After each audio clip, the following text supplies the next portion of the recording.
오늘도 우리에게 주시는 이 말씀을 통해서 여러분들이 또 하나님의 은혜와 또 위로를 경험하는 복된 시간이길 간절히 축복합니다. 저희는 계속해서 갈라디아에서 말씀을 나누고 있습니다. 아마도 24년도 12월까지 이 말씀을 나눌 것 같은데요. 또 말씀을 들으시면서 또 복음에 대해서 또 믿음에 대해서 또 되새겨보는 그런 귀한 시간들이 되셨으면 좋겠습니다.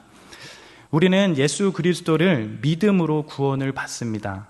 또한 예수 그리스도의 공로를 위지해서 우리는 그리스도인이 됩니다. 믿음으로 시작되는, 또한 믿음으로 말미암는 이 구원의 진리는 사람들이 흔히 생각하는 명제보다 훨씬 중요합니다. 우리가 예수님을 자격이나 조건에 근거하지 않고 믿음으로, 또한 은혜로 구원받기 때문에 그 결과로 교회가 생겨났습니다. 우리가 사는 세상은 어떻지요? 학벌과 직장, 재능, 외모, 가문, 즉 온갖 것으로 가지고 자기를 또 서로를 차별합니다. 그것이 세상의 모습이죠. 그러나 그 세상 한가운데 교회가 있습니다. 교회는 자격 없는 우리가 하나님께 믿음으로 위롭다함을 받은 줄 알기 때문에 모든 차이를 차별로 만들지 않고 때로는 연합하고 사랑하고 섬기고 봉사하는 그런 사랑과 생명의 공동체입니다. 이처럼 교회가 생명을 걸고 믿음으로 말미암는 이 진리를 사수하는 여러 목적 중에 하나는 이 믿음으로 말미암는 이 구원의 진리 자체가 진리이기 때문입니다. 그러나 동시에 진리와 관련된 많은 결과물들이 함께 붙어 있습니다. 그렇기 때문에 진리가 보호되지 않는다면 교회를 교회답게 하는 그 생명이 없어지는 것이죠. 그래서 사도 바울은 어떻게라도 다른 복음을 따라 속히 믿음에서 벗어나는 이 갈라디아 지역의 교회와 성도들에게 또 그들을 돕기 위해 그들의 바른 믿음과 그들의 참 신앙을 위해서 최선으로 그들을 권면해 가면서 섬겨가고 있습니다. 사도 바울은 율법이 무엇인지 설명하면서 믿음이 온 후로, 즉 예수 그리스도로부터 시작된, 예수 그리스도께서 온 후로 중요한 결과가 우리 가운데 일어나는 그 몇 가지를 설명하면서 믿음으로 구원받는 것이 어떠한 것인지 그러한 말씀들을 권면해 가는 것을 살펴봤습니다. 우리가 지난주에 말씀을 통해서 살펴봤지요. 믿음으로 인한 중요한 결과가 무엇이었습니까? 첫 번째는 우리가 주님을 믿을 때 예수 그리스도 안에서 하나님의 아들이 된다는 것. 그리고 둘째는 또한 그리스도로 옷 입게 된다는 것. 그리고 셋째는 그리스도 예수 안에서 하나가 된다는 것이 우리 안에 일어나는 일이다라는 그런 말씀을 함께 보았습니다. 그러면서 오늘 본문의 말씀을 출발하면서 사도 바울은 상속자 비유를 통하여 복음의 우월성을 보다 확실하게, 분명하게 밝혀가는 것을 알 수 있습니다. 율법과 믿음으로 얻는 구원의 은혜가 무엇인지 그것을 보다 선명하게 비교해 가면서 복음이 가지고 있는, 믿음이 가지고 있는 그 귀한 진리를 밝혀갑니다. 사도 바울은 이렇게 4장을 열어가면서 출발을 합니다. 우리 4장 1절과 2절 말씀 같이 한번 읽어볼까요? 함께 읽어보겠습니다. 내가 또 말하노니 유업을 이을 자가 모든 것의 주인이나 어렸을 동안에는 종과 다름이 없어서 그 아버지가 정한 때까지 후견인과 청지기 아래에 있나니. 즉 이 말씀에서는 유업을 이을 자가 주인이지만 어린아이 상태로 있게 된다면 어렸을 동안에는 아무리 주인이라도 종과 다름이 없어서 후견인과 청지기 아래 아버지가 정한 때까지 있게 된다고 그렇게 말씀하고 있습니다. 왜 그런 것이죠? 왜 이렇게 되는 것이죠? 사람이 나이가 어리거나 어린 상태로 있으면 아무리 주인이라도 재물의 가치를 모르기 때문에 바로 그런 것이죠. 어린 아이들은 어린 주인은 상황 판단이 정확하게 할 수 없기 때문에 어느 누구에게나 속기가 쉬운 편입니다. 그래서 따로 후견인을 둔다거나 청지기를 두어 그 지도 아래 통제하면서 어떠한 훈련을 받게 되어지는 것이지요. 다시 말하면 신분 자체는 주인이고 아들이지만 실제로 종과 똑같은 상태로 머물러 있는 것이 어린아이의 상태인 것입니다. 그래서 어린아이를 법적으로 보호하는 후견인을 두거나 재산과 노예를 관리하는 청지기를 두어서 주인이지만 어린아이를 보호하는 것이죠. 그러면서 사도 바울은 그 다음 구절을 이어서 이렇게 말씀합니다. 4장 3절 이렇게 말씀하죠. 같이 한번 읽어보겠습니다. 시작. 이와 같이 우리도 어렸을 때에 이 세상의 초등학문 아래에 있어서 종노릇 하였더니. 후견인에 대해서, 청지기에 대해서 이야기하면서 어린아이가 왜 후견인과 청지기를 둬야 하는지 말씀해 가면서 이어서 4장 3절의 말씀을 이어서 이야기하는 것이죠. 어린 주인과 종과 다름이 없다. 어린 상태로 있기에 무엇인가 할 수 없기에 후견인과 청지기 아래 있어야 한다라고 말하면서 3절, 이와 같이 우리도 어렸을 때라고 말하면서 우리가 무엇인가 종노릇하고 있었다라는 그 사실을 밝혀가고 있는 것입니다. 우리도 어렸을 때에, 이 말은 나이가 어렸다는 말이 아니지요. 문맥적으로 따져본다면 예수님이 오셔서 성숙하고 충만할 때까지라고 이해할 수 있는 문맥상의 어떠한 말인 것입니다. 즉, 우리 개인적인 삶도 이와 마찬가지였다는 겁니다. 신자가 예수님을 인격적으로 만나서 성숙하고 온전한 삶이 될 때까지 종노릇하는 상태에 있었다는 겁니다. 우리 신분에 관계없이 본질 자체가 종노릇하는 그런 자리에 있었다는 겁니다. 이것이 세상에 예수 그리스도가 오시기 전까지 상태이고, 또한 예수님을 만나기 전에 모든 사람은 실제적으로 종노릇하는 그런 삶을 살았다는 것을 보여주고 있는 것이죠. 자유롭게 사는 것 같지만, 그렇지만 욕망과 욕심의 종이 되고, 때로는 죽음과 이 세상의 종이 되고, 뿐만 아니라 죄와 자기 자신의 종이 되는 것이 사람들의 모습이었다. 그것이 실체였다. 그렇게 밝혀가고 있는 겁니다. 그런데 예수님께서 오시면 달라지는 것이죠. 어린 시절의 일은 끝나게 되는 겁니다. 우리가 주님을 만나게 되면 어린 시절에 종노릇하던 것을 멈추고 온전히 새로운 시대를 맞이하게 됩니다. 그 말씀을 갈라디아서 4장 4절 이렇게 밝혀가고 있습니다. 같이 한번 읽어볼까요? 시작.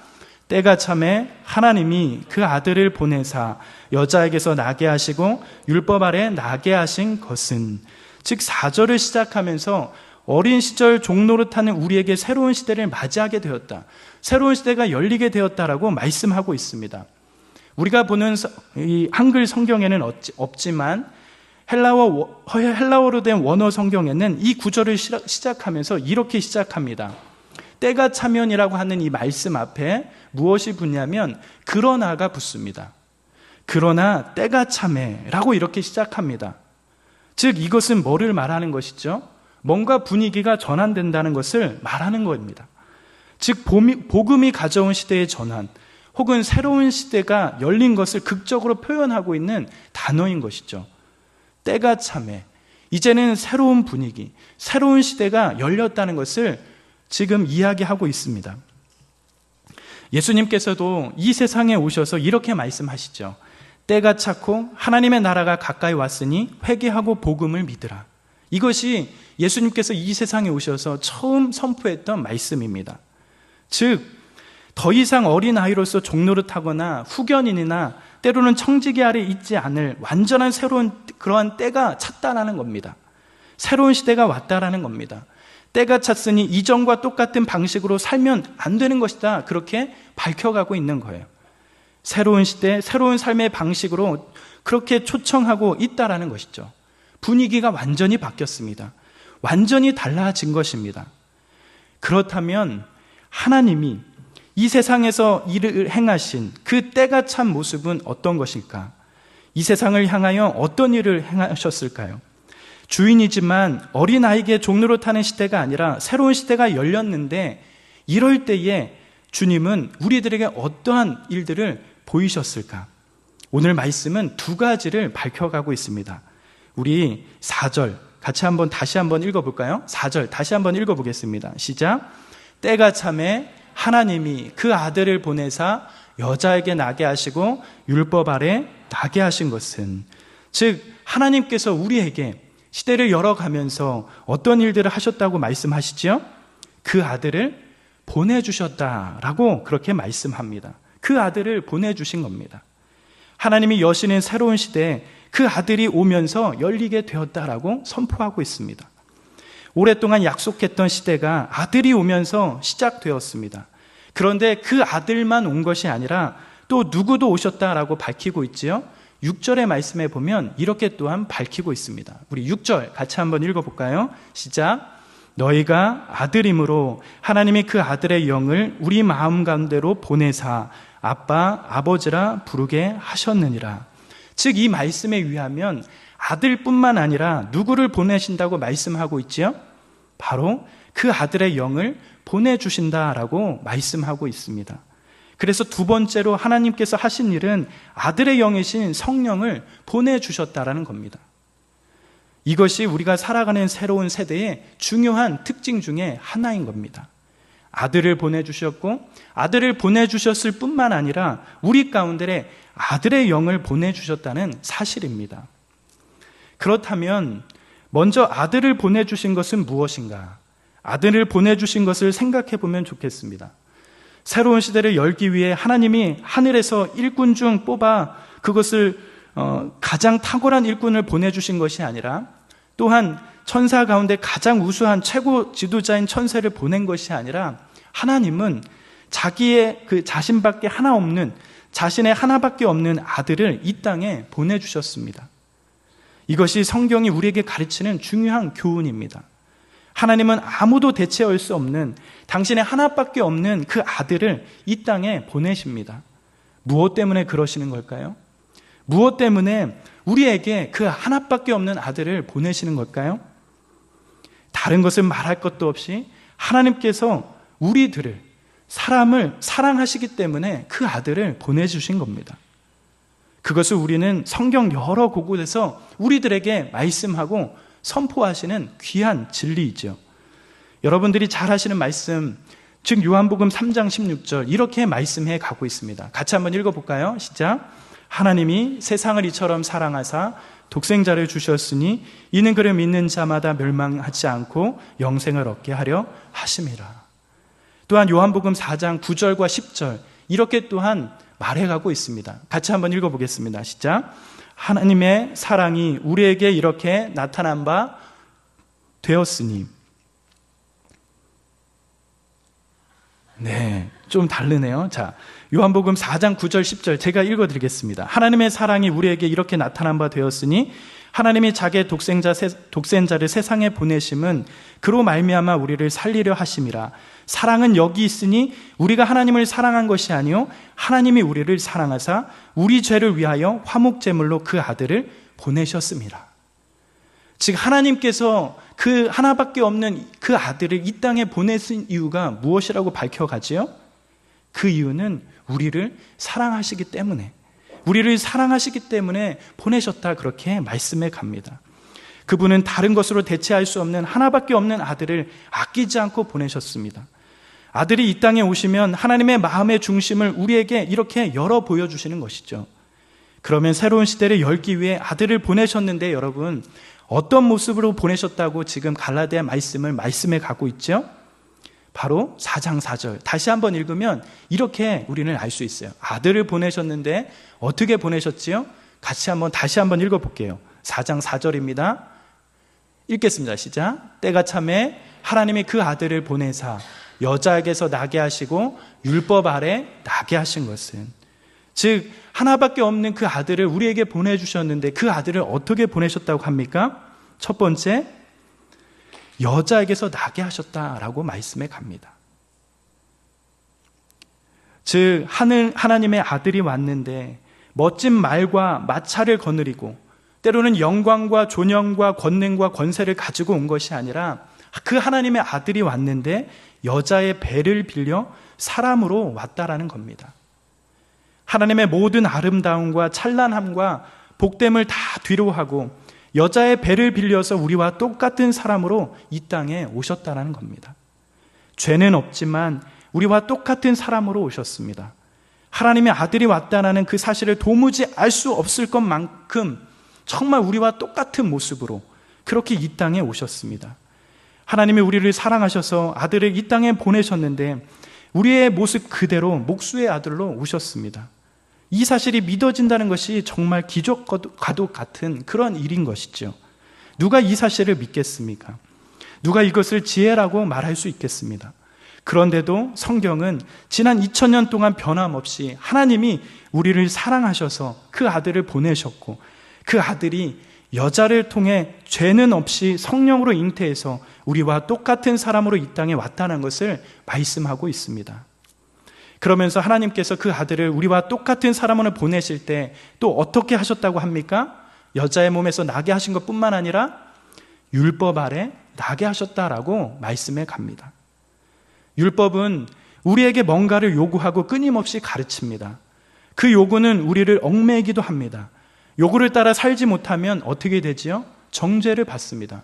우리가 율법의 기능에 대해서 배웠죠. 죄를 가르치는 것이 율법이라고 합니다. 율법을 알면 알수록 우리의 죄가 드러나지요. 정죄를 받습니다. 또한 저주하고 형벌 아래 머물도록 만드는 것이 율법이지요. 어머니의 태로부터 태어난 모든 사람들은 이 율법의 저주 아래 있습니다. 그렇기에 어머니의 모태에서 태어난 모든 사람들은 실존은 율법의 저주와 정죄를 피할 수 없고 또 피할 길이 없습니다. 그런데 하나님의 아들을 그렇게 보내셨다는 겁니다. 그 아들을 율법 아래로 보내셨습니다. 하나님의 아들이 할례를 받으시고 그가 정결 예식을 다 순종하며 그렇게 삶을 살아가셨습니다. 뿐만 아니라 그 시대에 있었던 모든 일들을 다 경험하셨지요. 심지어 그 사람들, 로마 사람들 지배 아래 있기 때문에 성전세를 내야 하는 그 수모도 당하시면서 이 세상의 모든 사람들이 감당해야 할 그 일들을 다 감당해 가셨습니다. 예수님은 이 땅을 사랑하면서 율법이 요구하는 것을 다 순응하고 살아가십니다. 어머니의 모태로부터 죄를 가지고 태어나서 율법을 제대로 수행하지 못했던 우리와 달리 예수님은 율법을 완벽하게 이루시고 마지막으로 십자가를 위해 율법을 어긴 정죄와 형벌과 저주를 다 받으시고 그렇게 처절하게 돌아가셨습니다. 예수님은 율법 아래 오셨습니다. 무엇 때문에 이렇게 여자의 몸에 나시고 뿐만 아니라 율법 아래 나게 하시며 이 땅에 오시는 걸까요? 왜 이렇게만 해야 하는 것일까요? 그 이유는 무엇일까요? 사도 바울은 갈라디아서 4장 5절의 말씀을 통해서 또한 이렇게 밝혀갑니다. 그 이유를 이렇게 밝혀갑니다. 같이 한번 읽어볼까요? 시작. 율법 아래 있는 자들을 속량하시고 우리로 아들의 명분을 얻게 하려 하심이라. 하나님께서 하나밖에 없는 아들을 보내십니다.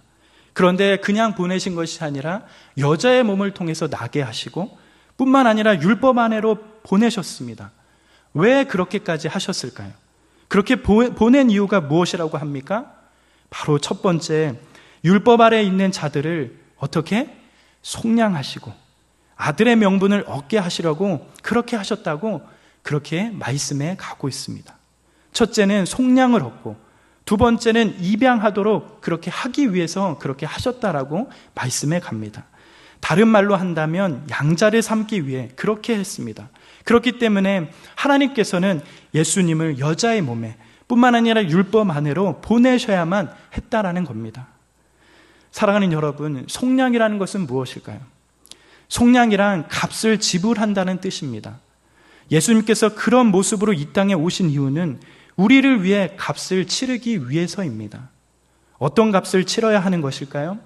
종으로 팔려 종노릇하고 있는 우리를 자유케 하기 위해 값을 지불하셨습니다. 예수님은 아무 자격이나 조건이나 공로도 구비하지 못한 우리를 누구도 다시 정죄하거나 요구하거나 명령할 수 없는 완전한 자유자로 삼기 위해서 우리와 똑같은 몸을 입고 율법 아래 종처럼 사시고 죽으셨습니다. 우리가 살아야 할 삶에 대한 값을 완벽하게 지불하시고 우리를 자유하게 하셨습니다. 우리를 속량하기 위해 이렇게 하신 것이죠. 우리는 그러하기에 예수님을 믿어 자유하게 되었습니다. 우리는 아무 공로 없이 주님이 완전히 값을 지불하셨기에 우리는 자유하게 되었습니다.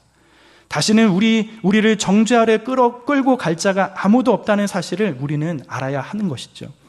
우리의 양심도 그렇고 마귀도 그렇고 우리를 아무도 정죄를 하지 못합니다. 하나님도 우리를 정죄하지 않으십니다. 예수 그리스도가 완전한 값을 지불하고 속량하셨기 때문에 하나님께서도 예수님의 공로로 인하여 우리를 정죄하지 않으십니다. 이것이 바로 복음이 전하는 메시지이지요. 자기 자신을 바라보는 자는 하나님 앞에 설 자가 아무도 없지만 예수 그리스도의 완전한 그 대속의 은혜, 완전한 공로를 붙잡으면 어떤 죄인도 정죄와 형벌에 대한 두려움이 없이 하나님 앞에 담대히 설 수 있는 생명의 길이, 그러한 새로운 시대가 열릴 수 있다라는 겁니다. 그 다음에 어떠한 것들이 우리에게 주어지지요? 바로 아들됨입니다. 하나님이 예수님을 여자의 몸에 나게 하시고 율법 아래 나게 하신 것은 속량할 뿐만 아니라 평생 종살이 하던 우리에게 아들의 명분을 주시기 위함입니다. 우리가 이 말을 다른 말로 뭐라고 표현하지요? 바로 양자됨입니다. 이것은 우리가 저번 주에 자세하게 나눴던 말씀이기도 하지요. 양자라고 하니 우리 문화 속에서는 때로는 뭔가 눈칫밥 먹고 때로는 서러움 받고 뭔가 하대하는 그런 대우를 받을 것 같은 그런 느낌을 받지만, 여러분, 양자됨은 어떠한 의미가 있다라고 했지요? 정말 어쩌면 아들의 이름과 호칭과 신분과 지위를 얻어서 아들과 똑같이 우리를 대우하신다라는 그런 의미가 여기에 담겨 있는 겁니다. 예수님의 완전한 공로로 우리가 위롭다 여겨진 뿐만 아니라 자유를 얻은 종, 평민이 아니라 아버지 가문에 입양되어 아버지의 모든 영광과 존귀를 상속받는 그런 아들이, 하나님의 아들이 되는 것입니다. 어쩌면 이것이 또한 기독교에서 말하는 복음의 선포의 정말 핵심적인 메시지일 겁니다. 우리는 죄 용서만 받은 사람이 아니라 우리가 위로운 자로 여겨졌을 그런 뿐만 아니라 하나님의 아들로서 아버지 하나님의 모든 영광과 존영을 유산으로 상속받는 존귀한 신분의 변화가 우리의 삶 가운데 생겨났습니다. 예수님을 믿기 전에 어떤 사람이었든지 간에, 어떤 신분과 재능으로 인생을 살아왔든지 간에 주님을 만나는 그 순간부터 우리는 새로운 신분을 얻게 됩니다. 우리는 하늘 아버지의 완전한 인정을 이미 받은 사람들이지요. 이것이 하나님을 믿는 신자들에게 주어지는 참된 복음이며 신자들이 누리는 영광일 겁니다. 그렇다면 우리가 하나님 아들이라는 것을 어떻게 알 수 있을까요? 어떻게 하나님의 아들이 되었다는 그 사실을 알 수 있을까요? 사도 바울은 그 다음 구절, 갈라디아서 4장 6절의 말씀을 통하여 이렇게 밝혀가고 있습니다. 같이 한번 읽어볼까요? 시작. 너희가 아들임으로 하나님이 그 아들의 영을 우리 마음 가운데를 보내사 아빠, 아버지라 부르게 하셨느니라. 즉 하나님이 아들을 보내실 뿐만 아니라 누구를 보내신다고 말씀하지요? 아들의 영. 그 아들의 영을 보내주신다고 말씀해 갑니다. 하나님께서 아들의 영, 즉 성령을 보내시는데 이 성령을 보내신 목적이 무엇이라고 말씀하지요? 바로 우리가 아들인 줄 알게 하시는 것이다 라고 그렇게 말씀해 갑니다. 아들의 영을 통해서 우리가 하나님을 아빠, 아버지라고 부르게 하셨다라는 겁니다. 우리가 아들인 줄 알게 하시려고 성령을 보내셨다고 말씀해 갑니다. 우리가 하나님의 아들인 것은 눈으로 뭘 봐야 아들인 줄 아는 것이 아닙니다. 또한 삶이 잘 풀리고 때로는 남들이 보기에 그럴듯해 보여서 우리가 하나님의 아들일 것이라고 믿어서는 안 됩니다. 그런 것은 아무 보증이 안 되는 것이지요. 우리의 삶에는 고난도 있고 때로는 한계도 있고 많은 수많은 실패도 있습니다. 신실하지만 아픔을 경험하게 되는 것도 우리의 인생 가운데 있는 모습이지요. 그러나 중요한 것은 우리 안에 누가 계시다는 겁니까? 성령이 계시다는 겁니다. 성령은 눈으로 보이지 않아도 우리가 아들임을 믿고 경험하고 누리고 맛보는 신령한 복을 우리에게 가져다 주시는 겁니다. 손에 만져져야 믿는 것이 아니라 성령이 우리의 영혼을 열어서 우리가 아들인 것을 알도록 그렇게 말씀해 주시는 겁니다. 그렇다면 아들의 영인 성령은 우리에게 오셔서 무슨 일을 하시는 걸까요? 성령께서 하시는 그 주된 사역은 무엇일까요? 첫 번째로는 아들을 우리에게 드러내 보여주십니다. 예수 그리스도가 하나님의 아들이심을 믿게 하시는 겁니다. 아무리 예수님의 이름을 들어도 예수 그리스도가 하나님의 아들이라는 것을 믿을 수가 없습니다. 그렇지만 성령이 오셔서 예수 그리스도가 하나님의 아들이심을 믿도록 우리에게 열어 보여주시면서 우리가 하나님을 믿을 수 있도록 그렇게 만드신다는 겁니다. 또한 두 번째는 예수님을 믿을 때 우리 같이 자격 없는 그런 자들이 그분의 귀한 속량 때문에 아들의 신분을 상속받는 그 영광이 있다는 사실을 성령께서 입증해 가십니다. 그래서 우리는 성령을 아들의 영이라고 부르는 것이지요. 이 아들의 영이 성령을 통해서 우리는 하나님을 아빠, 아버지라고 부를 수 있게 되는 겁니다. 이것은 하나님과 우리 사이의 관계가 얼마 정도인지 보여주는 그런 말씀이죠. 아빠라고 부르고 달려갈 때 나를 받아주시고 기뻐하시고 즐거워하실 줄 알고 아무 염려 없이 마음껏 달려드는 자녀들의 확신과 견고함, 그 친밀함과 가까움, 그것이 아빠라는 이름 속에 다 묻혀 있다고 생각이 듭니다. 성경은 우리가 하나님의 아들을, 우리가 아들의 영으로 하나님을 아빠 아버지가 부를 수 있게 되었다라는 그 사실을 밝혀가고 있습니다. 우리에게 온 복음, 즉 예수 그리스도를 믿음으로 믿는 이 구원의 참된 진리와 복음은 우리 안에 얼마나 풍성한지 우리가 다시 한번 이 말씀을 통해서 확인하게 되었습니다. 이제는 예수 그리스도께서 오신 후에 우리의 삶이 얼마나 달라지고 부유한 것인지 우리가 다시 한번 이러한 말씀을 통해서 보게 됩니다. 우리는 오늘 이러한 사실을 다시금 확인하면서 다시금 주님을 믿는 풍성함과 복음이 주는 부요함을 가득 누려가시는 그런 시간들이 되시길 간절히 기도합니다. 말씀을 정리합니다. 오늘은 사도 바울은 4장을 출발하면서 상속자 비유를 통하여 복음의 우월성을 밝혀가고 있습니다. 때가 차기 전에는 우리 모두는 율법 가운데 종노릇하는 위치에 있었습니다. 그러나 이제는 때가 차며 새로운 시대가 열렸습니다. 하나님께서 우리를 사랑하셔서 그 아들을 보내시고 그 아들을 통하여 율법 아래 종노릇하던 우리들을 속량하시고 우리들을 아들의 명분으로 그렇게 삼게 하셨습니다. 뿐만 아니라 아들만 보내신 것이 아니라 이제는 그 아들의 영인 성령을 우리 가운데 보내주셔서 하나님 아버지를 아빠 아버지라 부를 수 있는 그 은혜를 주셨습니다.